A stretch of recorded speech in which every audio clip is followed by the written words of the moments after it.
Ito po ang magiging topic natin for today. Martin, ipatatawag na sa Pinky Ribbon Committee.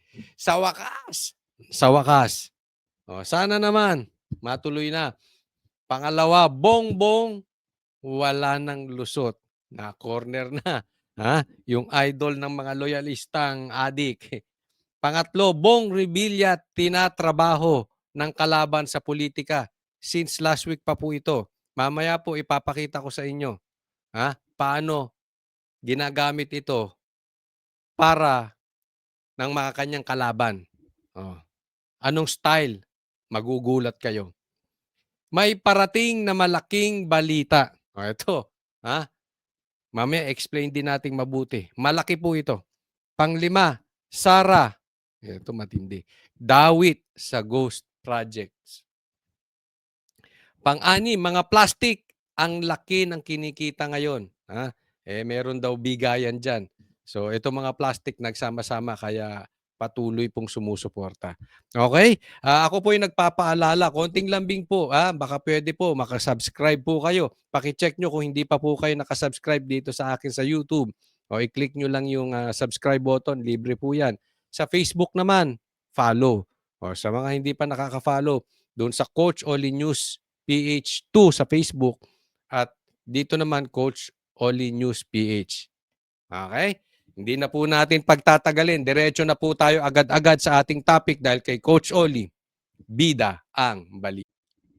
Ito po, pag-usapan natin na itong Minority Report. Ito ngayon yung malaking balita po sa araw na ito. Pero hindi pa yan. Hindi pa yan yung sinasabi kong malaking balita.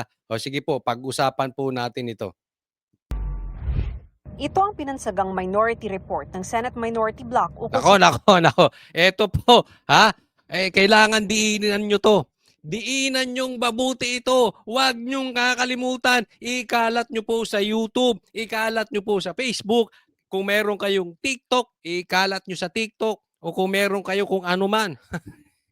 Kung may basurahan kayo, ikalat nyo rin sa basura. Lahat po ikalat nyo. Idikit nyo sa mga kotse nyo.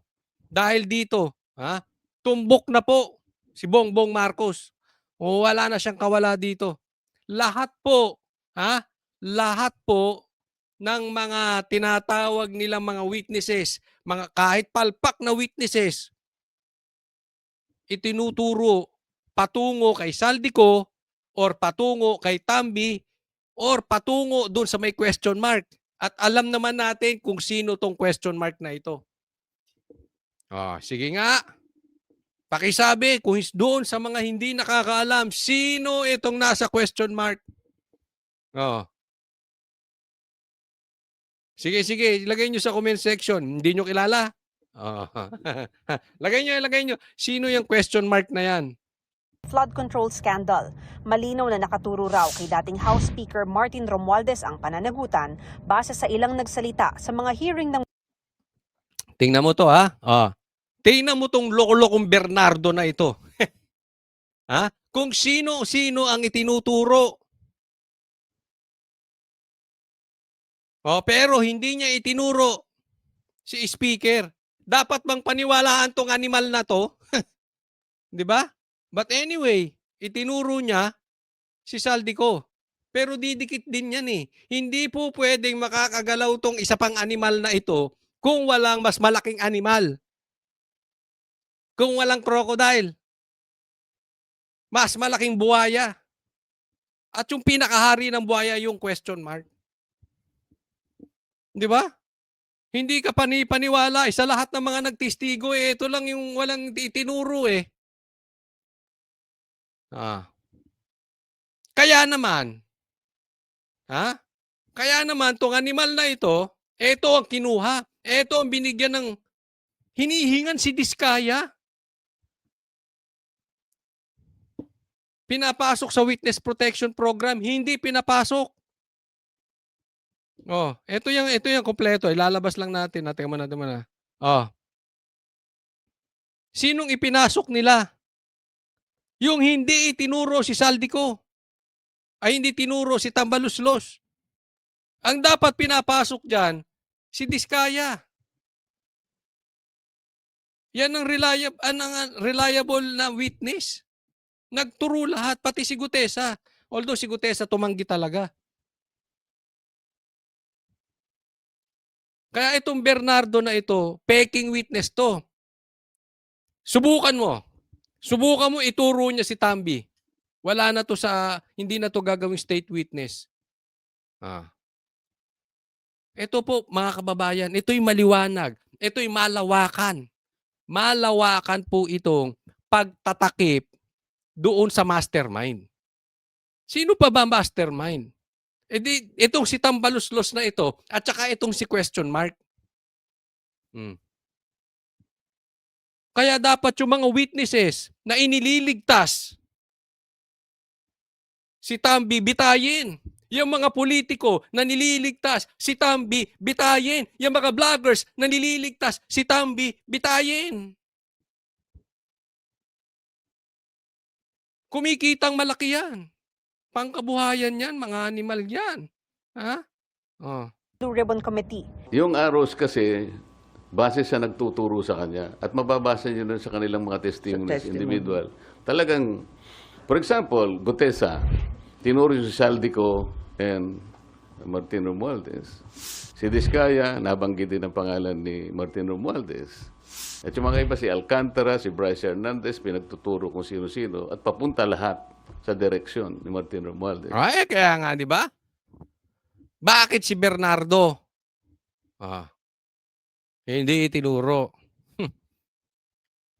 We are watching you.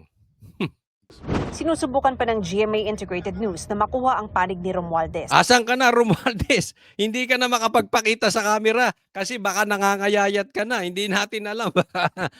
May cancer na ito eh. Ay nako, ang laki po ng ang laki po ng epekto sa katawan, pangangatawan ng tao. Kita nyo yung huling nagpakita yan, nangayayat. Hindi na siya mukhang haring crocodile. Base sa 576-page report, ang iba pang nadiin sa mga pagdinig, kabilang sina dating Congressman Zaldico, dating Senador Bong Revilla, Senador Joel Villanueva, dating... Teka muna, mainto tayo dyan, dyan muna ha? Alam mo, ito yung sinasabi ko sa inyo. Kaya pinag-initan to si Bong Revilla eh. Isipin mo, wala si Tambi, wala si question mark. Pinag-initan lang to si Bong Revilla. Tapos yung nagturo sa kanya, hindi pa reliable witness. At isusunod niya nila dyan, si Villanueva. Anong dahilan? Pamatay sunog. Pamatay masamang balita. Villanueva, dating DPWH Secretary Manny Bonoan at 17 kongresista ay maaari nilang kasuhan kung mapatunayang nagkasala sila. Isa pa yan, kongresista. Bakit wala yung mga kongresista? Yung kongresista nandoon, ba't ito balita? Yung mga kongresista, meron bang napakulong? Meron bang pinatawag? Wala raw sapat na ebidensya para kasuhan sina Senador Chis Escudero, Jinggoy Estrada at dating Senador at ngayon Makati City Mayor Nancy Binay. Ito buti kasi buti nakaligtas itong mga to dahil alam naman natin pag kinapos sila sa diversion, baka madamay na rin itong mga ito. Siyempre, normally talaga mas malaking balita, mas pantakip. 'Di ba? Kaya nga una si Atong Ang inano din eh, 'di ba? Siyempre, obviously, mas sikat ang senador. Kaya hindi nila pinapansin yung mga congressman eh. Sinusubukan pa namin kunin ang panig ng lahat ng nabanggit. At nang tanungin kung sino ang pinakamataas na opisyal na panukala nilang kasuhan, Merong question mark nga sa makikita nyo rito yung... Alam mo, kung hindi mo kilala tong question mark na ito, katanga mo na lang. Ha? Katanga mo na lang. Ako talaga duda ako. Okay? Mag-iingat. Patuloy ako nag-iingat kasi po may mga kampo na anti dito sa magpinsan. Oo. Pero nililigtas si Tambi. Delikado po 'yan, ha. Alam mo nasa payroll, ingat po tayo diyan. Some of them, may duda ako. Some of them kilala ko. O ilagay niyo nga yung mga pangalan diyan ng mga pulitiko na hindi kayang tabigin si Tambaloslos. Pati vloggers, galit na galit kay Bongbong, pero hindi matabig si Tambi. Lagay niyo diyan, lagay niyo sa comment section. 'Di ba? Yung iba nga DDS pa raw. Hmm. Pero love na love si Tambi, hindi banatan.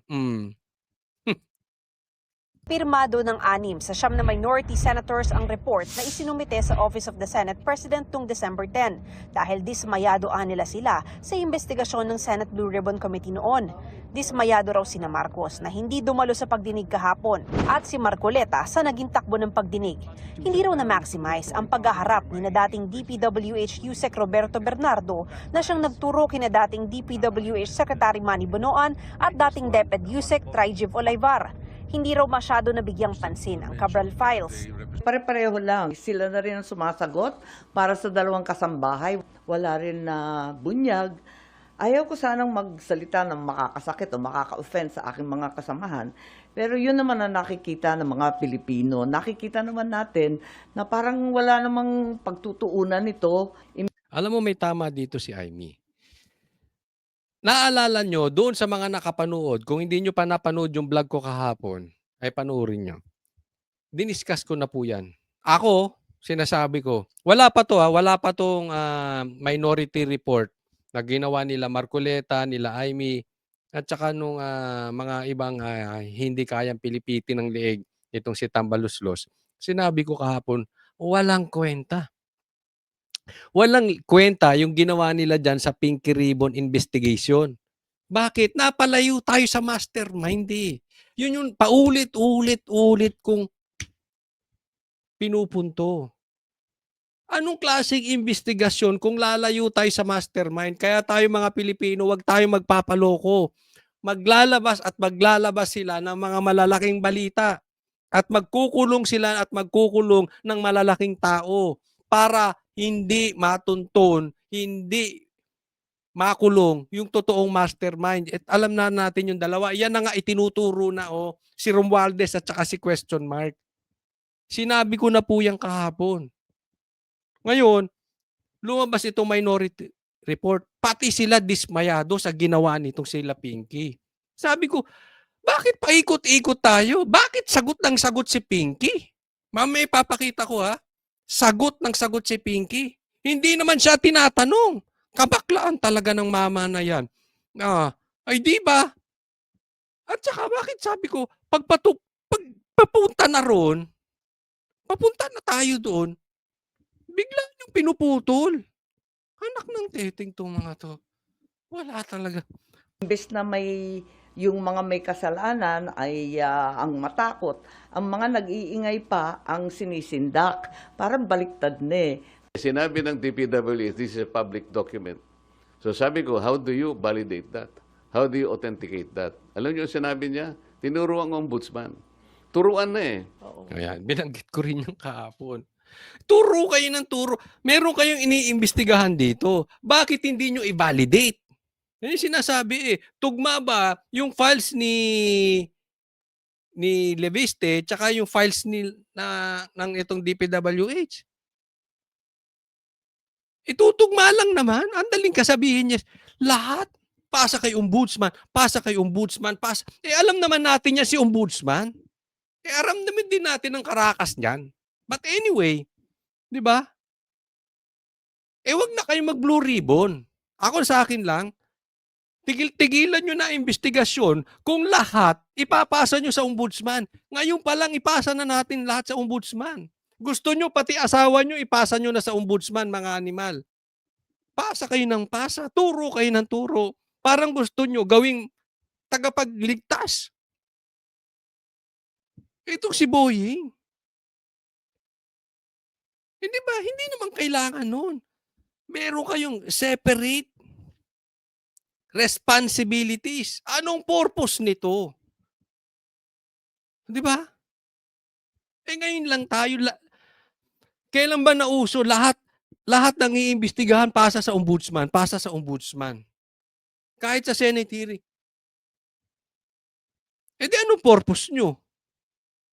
Kung ako iimbestigahan niyo, sasabihin ko sa inyo, pasa niyo na lang sa ombudsman, mga animal kayo. Imbitahin ako sa hearing na 'yan? Sabihin ko, pasa niyo sa ombudsman. Oh, pati asawa nga, pasa niyo na rin.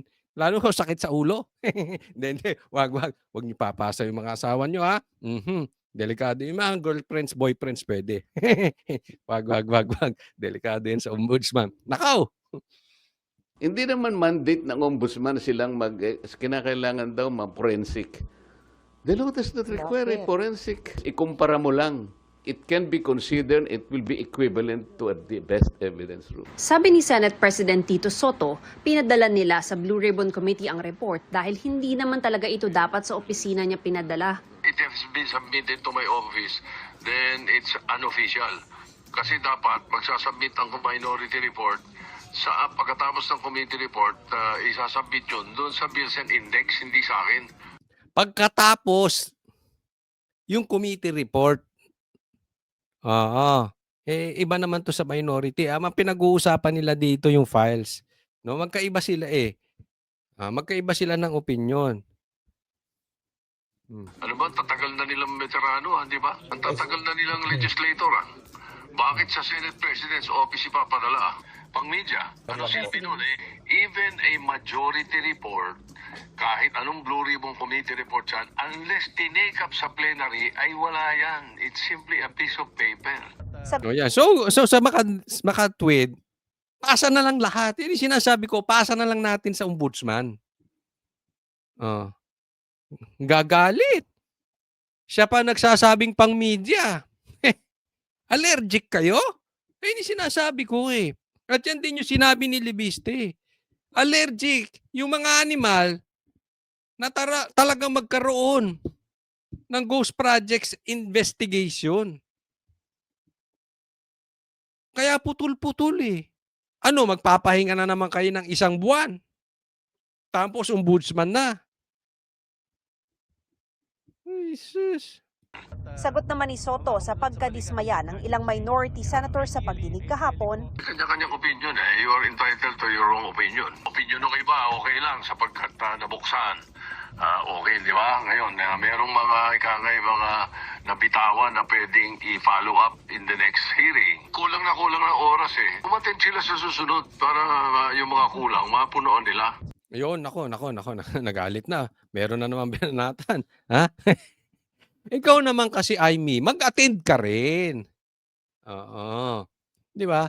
Para madali kang ipagtanggol. Kasi, syempre, butasan yan eh. Ganyan talaga pag kami mali, bubutasan ka niyan. Hindi na yan pupunta doon sa, di ba, anong pinaka-question dito? Bakit napalayo tayo? Anong klaseng hearing yan? Bakit tayo napalayo? Kay Tambaluslos. O anong sagot niya? Umattend ka kasi.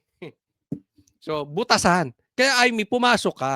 Ngayon, pag hindi ka pinagsalita, pag hindi ka rin makapagtanong, hindi ka pinayagan ng kung ano-ano, eh di sa kabakbakan natin sa media, bakbakan mo. At least meron tayong bala. Di ba? Eh kasi gagamitin nga. O, sabi, kulang na kulang sa oras. Galit na si Tito Soto. Kulang na kulang sa oras. Halatang halata ka naman, Tito Soto. Kulang na kulang sa oras. Kaya sa iba, Blue Ribbon, sa susunod na Blue Ribbon hearing, pag-uusapan yung mga hindi natalakay. Diyan na nga naghanap-harap na sila Bonoan, sila Bernardo. Dapat ginisan nyo na. Kasi pag ginisa mo yan si Bernardo, pupunta yan sa mastermind. Ang problema, nagamit yan si Bernardo para iligaw. Pambihira kayo. Obvious na obvious eh. Hindi lang yan, pati nga yung mga kasambahay di umano, hindi na busisi ng maayos. Tapos sasabihin niyo sa next hearing. Pustahan tayo next hearing, lalo tayong malayo dun sa mastermind. Lalo na yung state witness, hindi nyo hahayaang mapabusisi din. Bakit? Magkakabuhol-buhol eh, masasabi niya ng totoo. At alam naman natin yung totoo, pinoprotektahan nyo, di umano. Oh. Next topic po tayo. Ito, pag-usapan din natin, may connection po ito. Ituloy po natin ang usapin doon sa itong minority report. At malawak po kasi ito eh. Marami silang kina-question, nakapalpakan itong pinky ribbon. So pag-usapan po natin yan. Ang mabigat na puntong binanggit sa pagdinig ay ang 30 Tamarind Street, ang umano'y drop-off point ng 1 bilyong piso. Ayan, okay? Nakikita nyo, ibang-iba yung ebidensyang pinapakita ni Saldico kumpara kay Bernardo. Si Bernardo, puro dakdak lang. Puro dakdak, puro dakdak, puro dakdak. Ito may ebidensya. At nilalapag doon sa bahay sa Forbes Park. Kina-question, bakit hindi natin pinag-usapan? Alam niyo kung bakit? Sige, pag-usapan natin. Ngayon natin pag-usapan. Itong binanggit sa testimonya ni Zaldico na ayon umano sa kanya ay personal na itinuro ni Martin Romualdez. Bakit hindi natin tawagin kung sino yung may-ari? Nasaan yung kontrata nasaan yung discontract? Diba?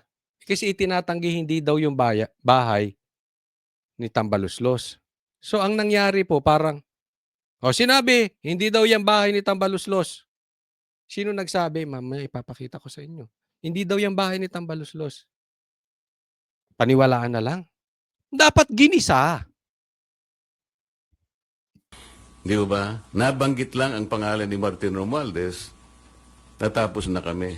Ayan. Ito babalikan ko yan. Pakinggan nyo kung paano nilabas ng SMNI yung balita.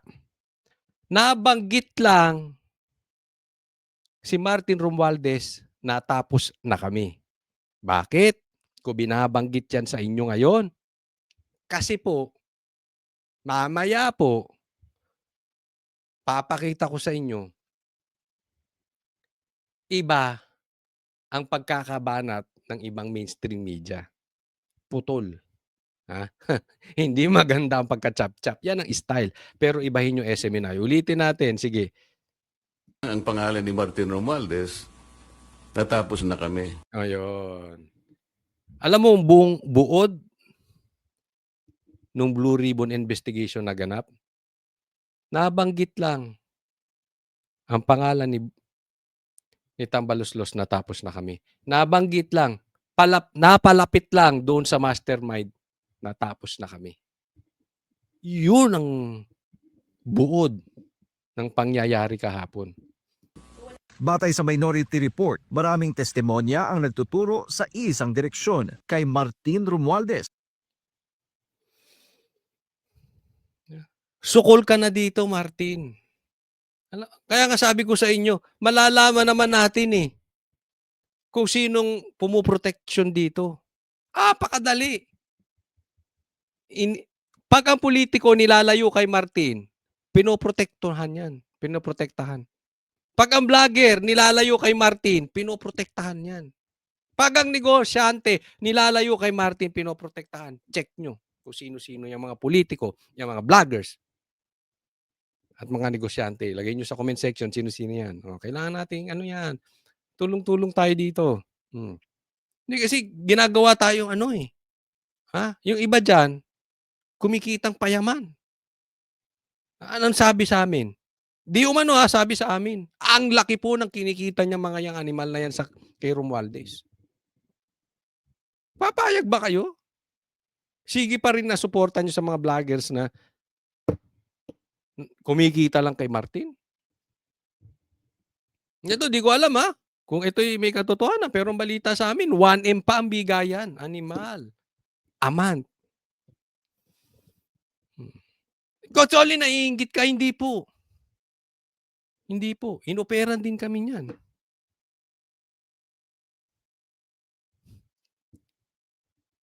Simula't simula, even before the election, ang tayo ng Banateros consistent. Yan po ang ipagmamalaki namin sa inyo. Hmm. Never we supported Bongbong Marcos.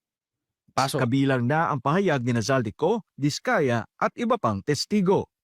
For example, Gutesa, tinuro si Saldico and Martin Romualdez. Si Diskaya, nabanggit din ang pangalan ni Martin Romualdez. At yung mga iba, si Alcantara, si Bryce Hernandez, pinagtuturo kung sino-sino at papunta lahat sa direksyon ni Martin Romualdez. Gayunman ikinadismaya rin ng mga senador na hindi pa rin umano na ipapatawag Ay, ba't dumilim ako? si Romualdez sa kabila ng mga rekomendasyon ng ICI at DOJ noong mga nagdaang buwan.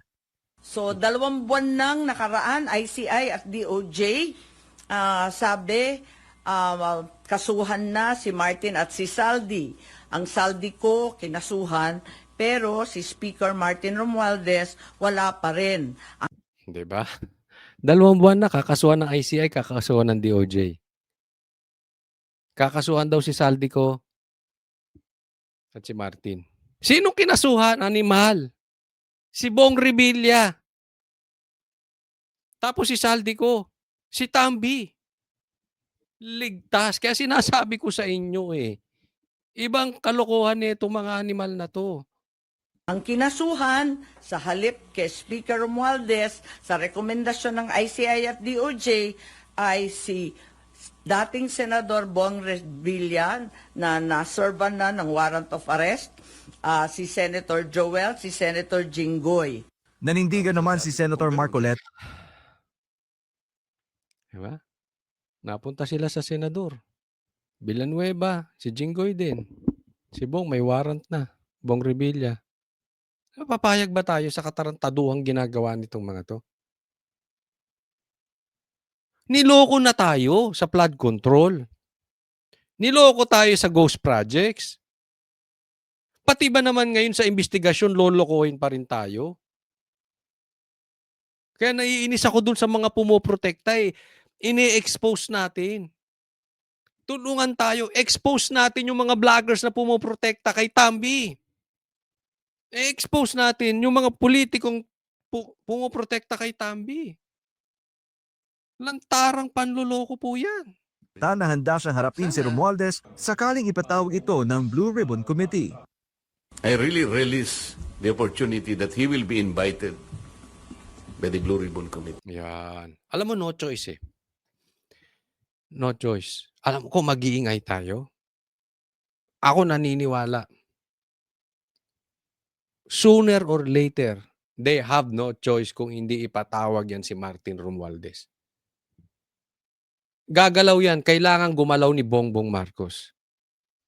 Dahil madidiin si Bongbong Marcos sa takipan. Kailangan talagang ipatawag sa Blue Ribbon yan. Dapat nang gumalaw. Dapat mapatawag na yan. I'm sure.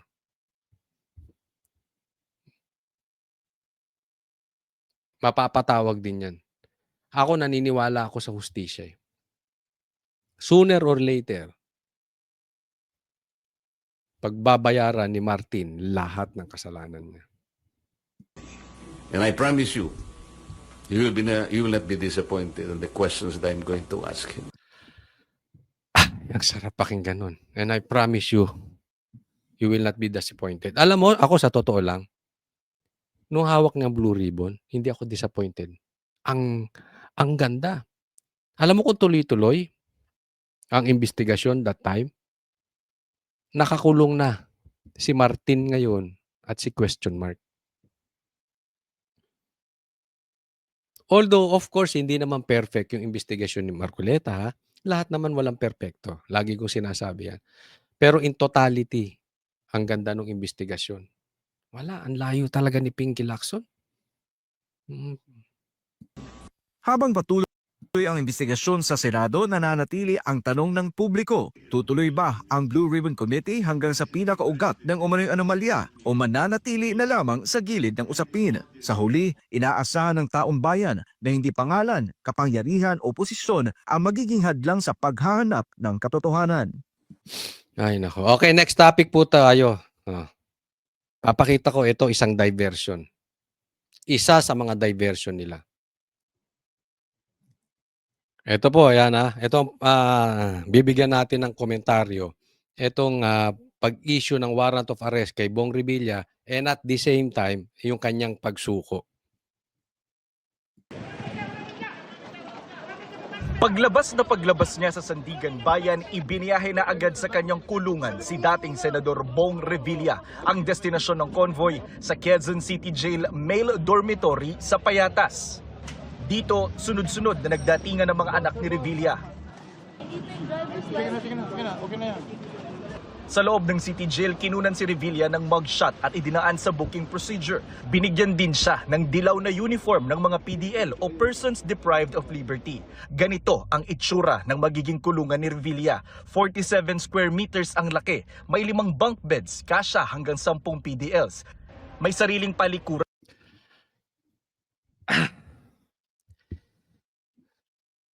Alam niyo, ang bilis, no? Ang fast break. Tuloy-tuloy.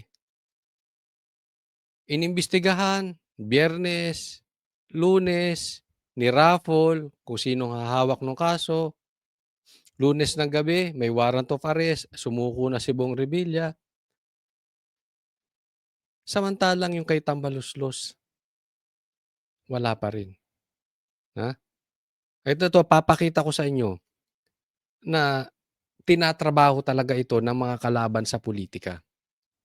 Bibigyan ko po kayo mamaya ng magandang lehitimong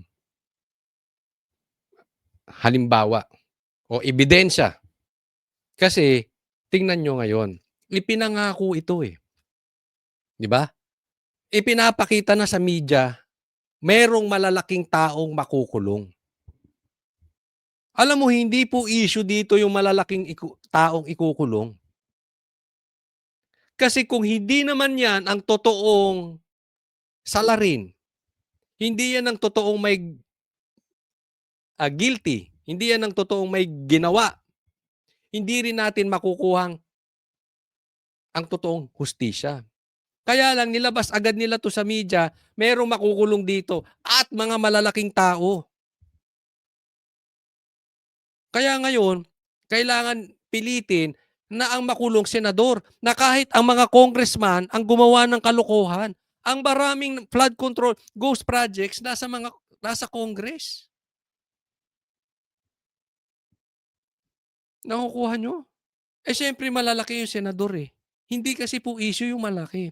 Ikulong nyo dyan si Trump, sa tingin nyo matutuwa ang mga Pilipino?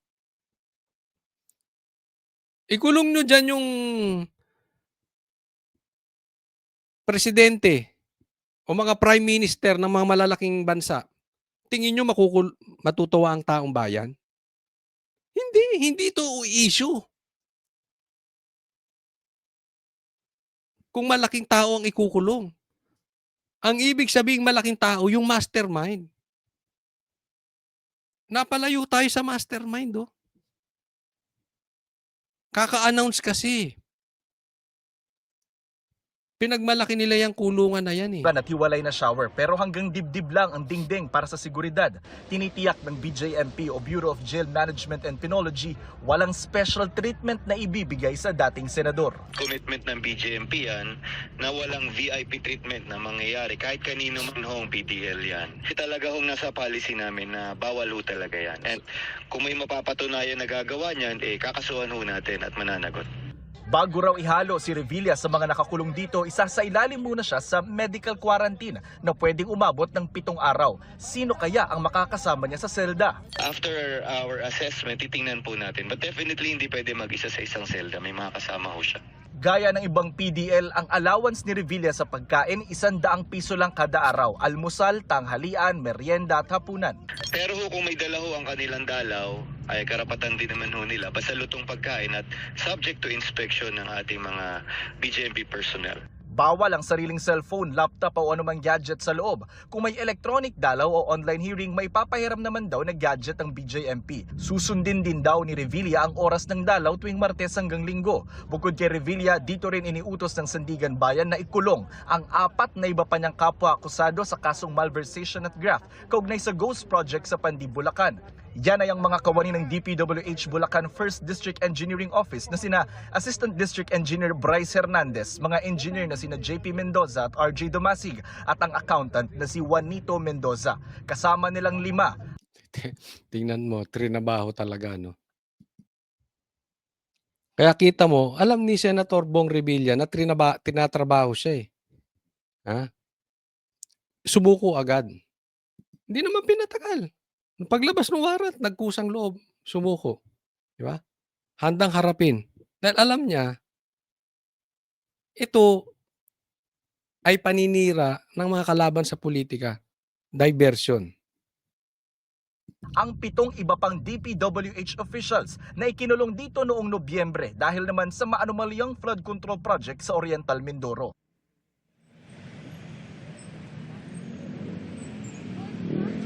Vicky, sa ngayon, 12 opisyal ng gobyerno na yung nakakulong dito dahil sa flood control scandal. Kaya sabi ng BJMP ay dadagdagan nila yung security dito. Tingnan po natin kasi paulit ko ito, kailangan nating madiinan itong mabuti.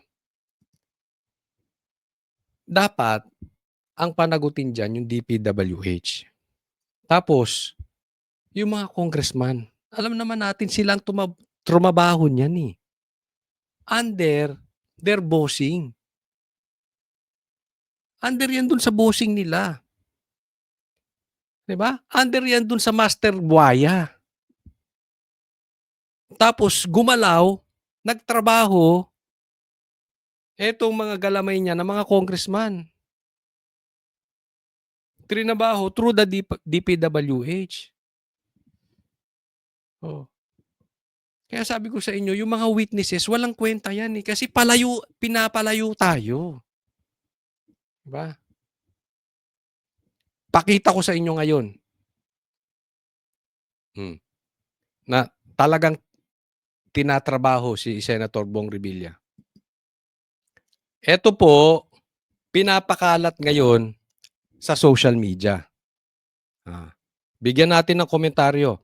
Pero bago natin simulan, papangunahan ko na po kayo. 100%, 1,000% fake news to. Anong sabi? Ito kumakalat, ginamit pa ang GMA. Hindi natin alam kung GMA mismo nag-post niyan or ginamit lang ang pangalan ng GMA. Sabi, dating Senador Ramon Bong Revilla Jr. sumuko na sa pulisya at itinuro si BP Sara bilang mastermind ng korupsyon sa flood control projects. Paano madadawit to si BP Sara? Wala ngang halos budget yung Office of the Vice President. Halos wala ngang pera. Paano siya mapupunta sa ghost projects? At hindi po yan ituturo ni Senator Bong Revilla. Imposible po. Hindi tuturo yan ni Bong. Kaya nga, nakakulong ngayon si Bong Revilla eh. Dahil nadidikit yung pangalan niya kay BP Sara. May mga ugong-ugong ang pinagsimulan nito. Di umano. Dahil nagkita sa ibang bansa si BP Sara at saka si Bong Revilla. Di ba? At alam natin magkaibigan yan dalawa. Sa tingin nyo nakakulong si Bong Revilla? Kung tinuturo niya si BP Sara? Hindi, yung totoo lang, wag tayong maglokohan.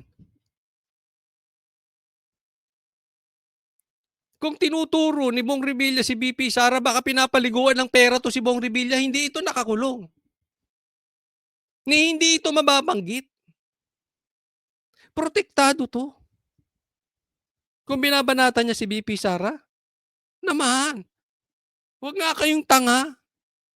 Diyan palang kitang-kitang fake news.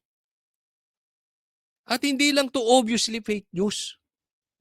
Obviously, tinatrabaho si Bong Revilla ng mastermind na galit kay BP Sara. And at the same time, tinitrigger niya ang mga DDS. Kaya wag pong magagalit ang mga DDS kay Bong Revilla. Fake news ito. Hindi ito sasabihin ni Bong Revilla, itaga nyo sa bato. Tinitrigger niya. Ay, magalit. Sige, syempre, alam naman natin. At even yung mga kalaban, alam nila kung gaano kalakas si Sara. Alam nila ang crowd ng DDS. So, para atakihin siya. Isipin mo na, yung mga kalaban niya sa politika, binabanatan siya. Pati DDS, babanatan pa siya. Eh di lubog talaga si Bong Revilla. So kahit walang ginawa, alam naman natin, pag media ng media yan, kahit hindi totoo, pag paulit-ulitin yan, nagmumukhang totoo. Kaya ito obviously, ito isang trabaho na si Bong Revilla ay pinapatrabaho.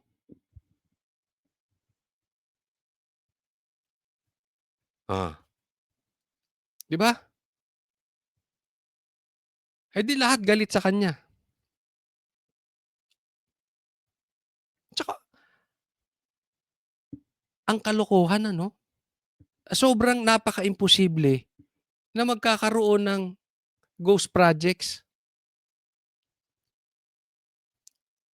Si BP Sara. All the more, siya pa ang mastermind. Ang tanga. Tingnan mo si BP Sara. Ang baba ng confidential funds. Siya ang kinasuhan. Siya ang pinapa-impeach. Tapos siya pa ang mastermind ng flood control. Eh sino bang may hawak ng budget? Eh di ba yung administrasyon? Yung sinasabi ko lantaran na itong pantatarantado sa atin ng mga ito. Mga animal talaga yan. Kaya mag-iingat po tayo. Okay? Yan po ang style nila. Magpapasok sila ng kunwari Maka Duterte, Maka DDS, na vlogger, pero hindi mabanatan si Tambi. Mag-iingat tayo sa ganun. Yan ang style nila. Style nila pag awa-awayin pa tayo mga DDS. Kaya tayo mga DDS, hindi dapat tayo nag-aaway-away. Magkasundo-sundo tayo. Alamin natin. Sino ba yung hindi kayang birahin yung question mark na pinag-uusapan at itinuturo ng ebidensya? Yung mga hindi mabanatan si Tambi. Niloloko tayo ng mga yan. Diba? Balik tayo dun sa mga witnesses. Credible ba yung mga witnesses na yan? Kung hindi nila maituro ang mastermind. Dapat yan na ituturo yung mga big fish. Diba? Hindi yung mga small fish, yung mga blue marlin, sabi nga nila. Mga blue marlin, mga blue martin ang dapat nahuhuli. Hindi kung sino-sino ang tinuturo. Ang bihira kayo. Next po. Ito ay pagpatuloy natin kung saan nagkamali itong sa hearing. At dito po, talagang malaki ang punto ni Marcoleta kung bakit gumawa sila ng minority report. Isa ito sa napaka-importanting ginawa dapat ni Pinky Lacson at saka ni Tuta Soto pero hindi nila ginawa. Diyan pa lang makikita po natin. Papakita ko sa inyo, observe nyong mabuti kung paano niluluto nitong mga ito. Sa pagdinig ng Senate Blue Ribbon Committee kahapon, inungkat ang bahay sa 30 Tamarind Street sa South Forbes na sinasabing nabili umano ni dating House Speaker Martin Romualdez. Allegedly, ang bagong owner is Martin Romualdez. Yun ang sinasabi. Si Speaker Tignan mo, pasok ng pasok. Ano sabi? Pakinggan nyo mabuti. Sinasabi ng Marcoleta na ang owner daw nung bahay ay si Martin Romualdez. Sabi, si Speaker ba ang nasa deed of absolute sale? Kung hindi, Pansinin mo, si Lacson ang sumasagot. Hmm. Na kay Martin na tayo, di ba? Pinag-uusapan na yung bahay na binili sa Forbes ni Martin. Palapit na tayo kay Martin. Dahil nagsalita si Lacson, lumayo ulit tayo kay Martin. Nakikita nyo? sino? Kung alam ninyo. It's Golden Peasant po. Si Senador Rodante Marcoleta, dismayado raw na hindi ito masyadong natalakay sa pagdinig kahapon. 30 Tamarind Street. Kung napapansin nyo, yun ay bahagi ng paglalahad ni Saldico na sinabi niya yung isang 1 billion pesos ay doon i-deliver. Yan yung sinasabi. Diyan dinideliver yung pera. 1 billion monthly ata. Oh, hindi ko na maalala yung eksakto. Basta malaking pera, mali-maleta dyan. Bakit importante yan? Yung 30 Tamarind. Kasi kay Romualdez yan. Ba't hindi yun ang inimbestigahan? Kasi yun ang drop-off point na sinabi. Sabi niya ni Martin Romualdez sa akin, diyan mo dalhin. Ibig sabihin, ang nag-utos na dito mo dalhin sa bahay na ito, si Martin. So, tingnan mo si Marcoleta, nilalapit niya kay Martin. Tingnan mo si Lacson, nilalayo kay Martin. Sino pinaniwalaan? Si Bernardo. Nasaan? Kung sino-sino ipinagtuturo. Loko-loko no? Sana dapat mayroong mga tanong pa doon eh. Yun ang sinasabi ko, dapat yung ginigisa. Bakit hindi natin tawagin kung sino yung may-ari? Nasaan yung kontrata nasaan yung discontract? Exactly. Di ba? Nabanggit lang ang pangalan. Kaya nga investigation in aid of legislation eh. Ito na yung sinasabi ko sa inyo. Naalala nyo kanina sinasabi? Yung sa balita ng SMNI, nabanggit lang yung pangalan ni Martin. Natapos na kami. Pero ito babanggitin ulit dito sa report ng GMA. Nabanggit lang ang pangalan ni Martin Romualdez. Ang Pinutol! Pinutol o naputol, hindi natin alam. Nabanggit lang ang pangalan ni Romualdez. Tapos. Ano yun? Di ba? Hindi natin alam. Di po natin pinagbibintangan ng GMA kung sinasadya nila ito. Yung pagkakat na yan. Hindi natin sila pinagbibintangan. Pero kung iisipin nating mabuti, isipin yung mabuti, parang ganyan ang naging istorya ng investigasyon.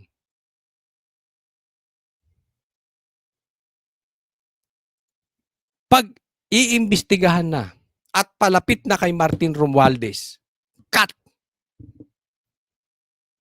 Di ba? Yan po yung pinupunto ni Marcoleta. Cut! Anong sabi sa balita ng SMNI kanina? Nabanggit lang, yung diniscuss natin kanina, nabanggit lang ang pangalan ni Martin Romualdez na tapos na kami. Sa GMA version, Ang tinutukoy ni Marcoleta, Martin Romualdez. Nabanggit lang ang pangalan ni Martin Romualdez. Nabanggit lang ang pangalan ni Martin Romualdez. wala na, tapos na. Ano yun? Nabanggit lang pangalan ni Martin Romualdez. tinutukoy ni Marcoleta ay ang mga sinabi ng nagtatagong dating Congressman Zaldico na unang nagbanggit tungkol sa bahay sa 30 Tamarind Street sa serye ng mga videong ipinost niya sa social media noong Nobyembre. Isa pa to si Saldico. Isa ka pa nawala ka na eh. Hindi ko alam kung ito ay naabot na ni Martin Romualdez o ni question mark. Bakit? Alam naman natin, ito, meron ng warrant pero hindi nila mapauwi. At ang sabi, di ba siya mismo sinabi nila Martin, diyan ka lang, wag ka nang uuwi. Dahil siyempre pag nag-uwi yan, magsasalita. Kaya ito po yung isang sinasabi ko po sa inyo na lantaran po na mali yung pagpapakulong kay Bong Revilla. Dahil hindi po sila magkukulong doon nang may kinalaman dahil ituturo yung mastermind. Nagigets nyo po? Kasi pag nagkulong ka, at alam nila at involved sila, ituturo niyan si Martin Romualdez eh. Naiintindihan po natin. Kaya hindi nila kaya ikulong to si Saldico. Ituturo niyan si Martin. Sinabi rin po sa akin, Speaker Martin Romualdez, na si PBBM ang nag-utos sa kanya na bilhin ang bahay sa number 30 Tamarind Street. Yan. Number 30, huwag niyong kakalimutan yan. Lilista ko na nga. Number 30 Tamarind Street. Pupuntahan ko yan bukas. Number 30, puntahan natin bukas ha. Papasukin kaya tayo ng guard. Mag-ahanap ako ng kakilala. Pipicturean natin. Para gamitin bilang bagsakan at Hindi, joke lang po yan ha. Baka mamaya magdemanda na naman si Auntie Claire ng grave threat. ibaka ng pera mula sa mga SOP, collection at deliveries na para sa Pangulo. Ayon kay Blue Ribbon Committee Chairman Senador Ping Lacson, sa mga opisyal na dokumento, ang Golden Peasant Holdings Corporation ang nakabili ng mansyon. So, sino ang naglayo sa usapin? Hindi si Lacson. Pinagtanggol niya, hindi yung kay Martin. Na ang ilang stockholder daw ay nakaupo sa ilang kumpanya ng dating speaker. We're not trying to implicate. Talagang hindi mo i-implicate. Ipinagtatanggol mo nga eh. The former speaker, hindi tayo nagta-target dito. Talagang hindi mo tatargetin. Pinagtatanggol mo nga eh. Inilalayo mo nga kay Martin. Ikaw naman may reverse psychology ka pa. Para kang bakla. Bakla ka ba? Hindi ako yung nagtatanong lang ha. Hindi ako bakla. Hindi ako bakla. Hindi ako bakla. Dumating lang sa ating attention, but we cannot disregard because sabi ko nga, there were persistent reports na ang initial information nga sa pangalan ni Diskaya na or kay Diskaya na ibenta. Hindi naman ito. Tingnan nyo. Abogado ka? Abogado ka ni Martin? Parang pinagtatanggol niya na, hindi, kay Diskaya yan, kasi tinuro na yung bahay. Doon na maglabag ng pera. 'Di ba? So, ibig sabihin, yung pinapadalahan ni Saldico ng pera si Diskaya. Wow. Wow. Hindi ko sinasabing inosente si Diskaya, may sala din yan. Kaya lang ang problema, si Martin po yun, hindi si Diskaya. Enough to implicate or to implead the former speaker. But Obvious, no? Sobrang obvious ni Ping Lacson dito. Ang tindi po nitong mama na ito. Hindi ba siya kinakalibutan sa ginagawa niya? Hindi siya abogado, nag-aabogado siya kay... Woo! Grabe. this is something that the OJ or the ombudsman or the ombudsman can follow through, Ayan. So, pupunta tayo sa DOJ. Pupunta tayo sa ombudsman. Na sinasabi ni Amy Marcos, 2 buwan na nga yan eh. Follow through. May kinulong ng iba. Siya hanggang follow through. Parehas kayo ni Boying eh. Haabulin nyo ba yan? Kaya sabi ko, huwag na kayo mag-imbestiga kung puro ombudsman na lang. Hindi yung ombudsman na lang. Ano pang ginagawa nyo dyan? Lumayas na kayo. We are only providing a lead for whatever it is worth. Sinusubukan Walang worth. You're worthless. Anong worth niya? Parang provide lang namin yung lead para yung worth nun, maimbestiga ng ombudsman. Wala kayong worth. naming makuha ang panig ni Romualdez. Pero naon nang sinabi ng kanyang abogado, Alam mo to si Romualdez, hindi na to nagpakita. Ha? Romualdez, ngayon ka magmatapang. Ipakita mo yung katawang buhaya mo. Ha? Ito ipapakita ko sa inyo kung paano lantaran pang ipinagtatanggol si Tambi. Ito, panuorin nyo mabuti. Pakinggan nyo mabuti. Masaya to, masaya. Sige, pasok. Gusto ko sanang magtanong lang sana Sige, kung go ahead. papayag ka. Of course. Ayan. Si Marcoleta gusto magtanong kung papayag siyempre si Pinky Ribbon Chairman na si Pinky Lacson. So, magtatanong, pakinggan ninyo ang tanong ni Marcoleta doon sa mga witnesses. At pakinggan nyo yung sagot. Ang importante rito yung sagot. Sino yung may-ari ba talaga nung bahay na yon? Sino ba yung may-ari ng bahay na yon nung number 30 Tamarind Street? Sino may-ari na yon? Tinatanong niya yung dalawang naka-face mask. Yun ata yung mga kasambahay. Sino yung may-ari ng bahay na yon? Your Honor, hindi po kami aware kung sino po yung owner mismo. Yan. Hindi sila aware kung sino yung ano. But we are... I will answer that. Ang may-ari po dati, Doris Magsaysay. Yan. Sino na ang sumagot? Yung witnesses, hindi nila alam. Diba? Tapos, sinong sumagot? Si Lacson. Galing na. And you were there as what? Bakit importante? Pakita ko ulit Ba't importante yung bahay na yun? Kasi sinabi ni Saldico, doon siya nagbibigay ng 1 million. O doon niya dinadala yung basura. Tawag nila doon yung basura, yung pera, yung maleta na 100,000 o milyon ang laman para kay Martin Romualdez diyan sa bahay. So kinokonek yung bahay. So hindi sinagot nung hindi daw nila alam yung mga kasambahay. Hindi ko alam kung kasambahay nga yun, pero yun ang pagkakaunawa ko. Tapos, ang sumasagot si Lacson. Pakinggan nyo yung susunod na tanong ni Marcoleta, And you were there as what? O ano kayo doon? Staff ng tenant. Sino sumagot? Si Lacson ulit. Staff at tenant. Tenant kasi si Doris Magsaysay ho, na sila nakatira, sila yung staff. Staff sila. Grabe, no? Tanong ni Marcoleta doon sa witnesses, sagot ni Lacson. Palakpakan naman tayo dyan. Ano ka ba, Lacson? Bakla ka ba talaga?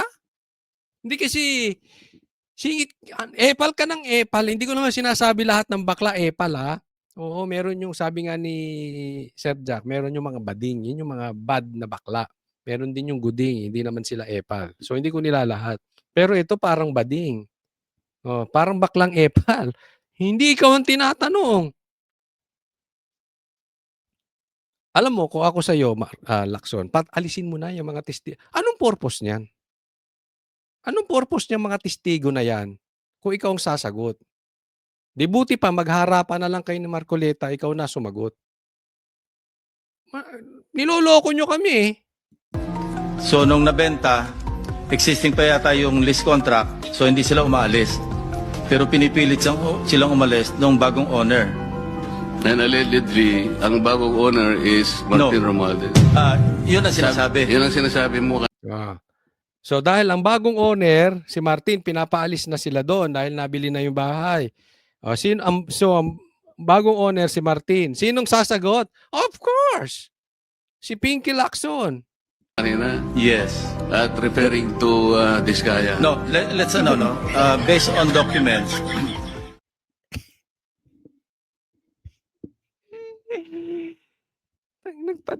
Nagpadala pa ng mga witnesses.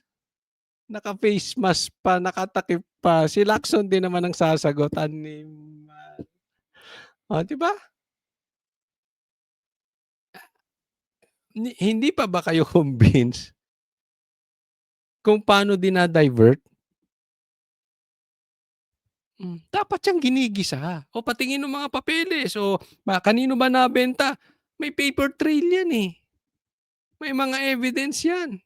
May pieces of evidence yan. May pinakita ng picture si Saldico. Diba? Bakit hindi nyo imbestigahan? Kanino nakapangalan niyang bahay na yan? Matitrace nyo. Kung binenta yan, malalaman kailan ibinenta yan. Dapat tinitirada na agad bago nakakapagtrabaho. Baka pinapaltan pa record niyan sa loob. Tandaan po natin, daming pera niyan, Ang daming ang kumikitang kabuhayang mga vlogger, mga politiko. Di umano. Ang lokohan to. Diba? So, Attorney Pinky, Nagbar ka na ba? Ang galing nung abogado ni Tambaluslos, ah. Oh, ito po, next. Ako lang may lantarang diretsahang tanong sa inyo. Ha? Eto bang mga ito nasa payroll ni Tambaluslos? Tatanong lang, ha, hindi ko po sila pinagbibintangan.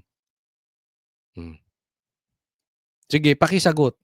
Nasa payroll ba ito ni Tambaluslos o ni Bongbong Marcos? Pero wag muna tayo pumunta kay Bongbong Marcos. Dito muna tayo kay Tambi. Kasi yan ngayon ang malakas. Diyan maraming kitaan na sinasabi. Di umano. Pero tatanong lang tayo. Ha? Ito ba ay nasa payroll ni Tambaluslos? Pangalawang tanong.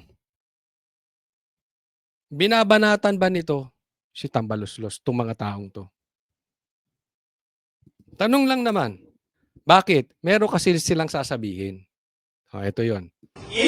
Kulong na yan, mga kurakot! Kulong na yan, mga kurakot! Kulong na yan, mga kurakot! Ngayon, yan ang sigaw ninyo. Mga kurakot, ikulong na yan. Hinahanap nyo ba ang ebidensya, imbestigasyon? Nakikipagtulungan ba kayo sa ebidensya, pagkuha ng ebidensya at imbestigasyon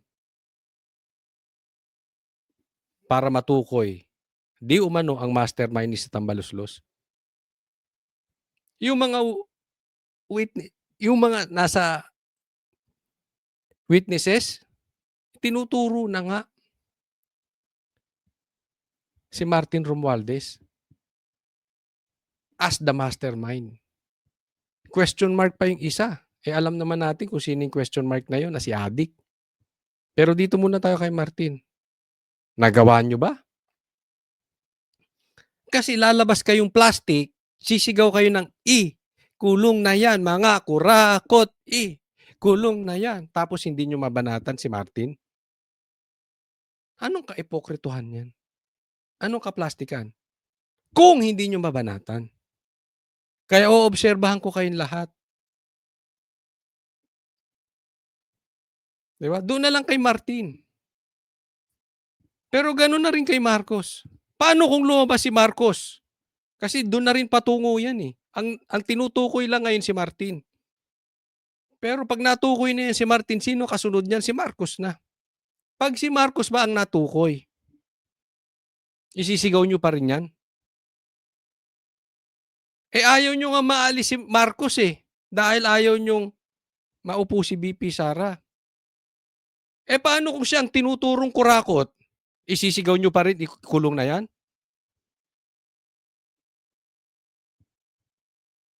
Sisigaw nyo. Mga kurakot, pwesto na yan. Mga kurakot, pwesto na yan. Mga kurakot, pwesto na yan. Baka ganyan ang sigaw nyo, mga animal kayo, mga plastikan kayo.